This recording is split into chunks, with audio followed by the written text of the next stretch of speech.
یعنی ان کی قربانی کی بنیادی تعلیم ہی بائبل کی تعلیم کے برعکس ہے، کیونکہ اگر وہ بائبل کو سچ مانے تو بائبل کے مطابق اسحاق کو قربانی کے لیے پیش کیا گیا تھا، سو وہ بائبل کو جھوٹا ٹھہراتے ہیں۔ سو اب جب ایک طرف بائبل کی بات کو جھوٹ ٹھہرا کر رد کر دیا جاتا ہے اور دوسری طرف چند مسیحی اسی قربانی کا گوشت مزے لے لے کر کھاتے ہیں اور اس میں شریک ہوتے ہیں، تو جب ایک مسیحی یہ دیکھتا ہے تو اس کو ٹھوکر لگتی ہے اور وہ تذبذب کا شکار رہتا ہے کہ اسے کیا کرنا چاہیے۔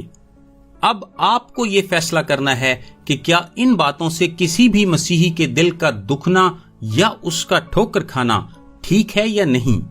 اور یقین کریں بعض مسیحی اس حد تک سادہ ہیں کہ ان کو آس پاس سے سن سن کر یہ باتیں سچ لگنا شروع ہو جاتی ہیں، اور جب چند لوگ گوشت اور بھائی چارے کے نام پر ان رسومات میں شامل ہوتے ہیں تو ہم ان مسیحیوں کے ایمان کو کتنا نقصان پہنچاتے ہیں یہ آپ شاید اندازہ نہیں کر سکتے۔ دوسری بات یہ ہے کہ قربانی ان کی خاص مذہبی رسم ہے، اور پہلا کرنتھیوں 10:18 آیت میں لکھا ہے، کیا قربانی کا گوشت کھانے والے قربان گاہ کے شریک نہیں؟ یعنی جو لوگ بتوں کی قربانی میں شریک ہوتے تھے وہ ان کے ایمان میں شریک ہوتے تھے اور ان تمام رسومات کی توثیق کرتے تھے۔ اسی طرح جو لوگ آج قربانی میں شریک ہوتے ہیں وہ ان تمام عقائد میں شریک ہوتے ہیں جو ان لوگوں کے ہیں۔ ان کے اپنے مذہب کے حوالے سے ان کا جو بھی عقیدہ ہو یہ ہمارا موضوع نہیں، لیکن مسیح اور بائبل کی سچائی کو لے کر جو ان کا عقیدہ ہے وہ میں نے پہلے ہی بیان کر دیا ہے، اور خاص طور پر یسوع کی ذات کو لے کر جو ان کے عقائد ہیں وہ بائبل کے مطابق نہیں ہیں۔ وہ یسوع کو نہ تو خدا کا بیٹا مانتے ہیں، نہ نجات دہندہ، اور نہ ہی نبی سے زیادہ اس کو اہمیت دیتے ہیں۔ سو جب آپ قربانی میں شریک ہوں گے تو ان تمام عقائد کی بھی توثیق کریں گے جو وہ آپ کے بارے میں رکھتے ہیں۔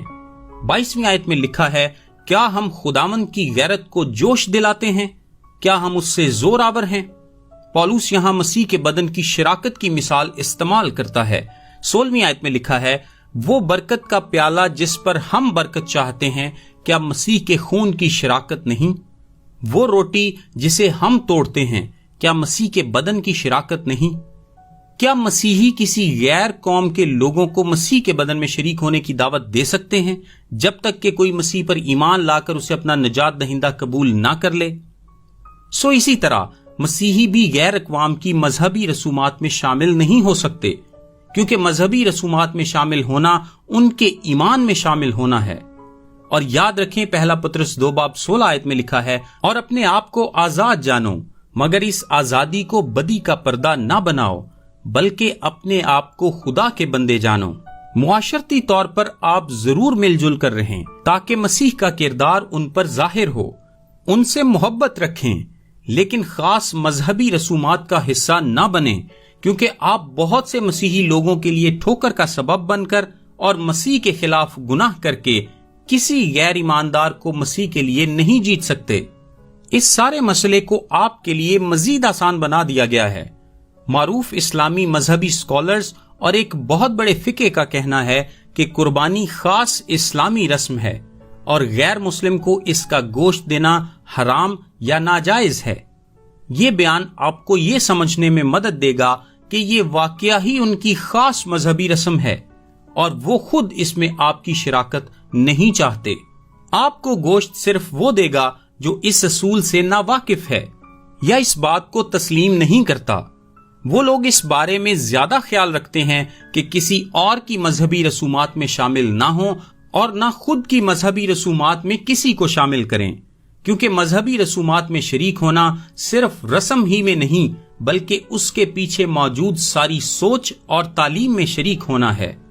پہلے کرنتھیوں 10:31 آیت میں لکھا ہے، پس تم کھاؤ یا پیو یا جو کچھ کرو سب خدا کے جلال کے لیے کرو۔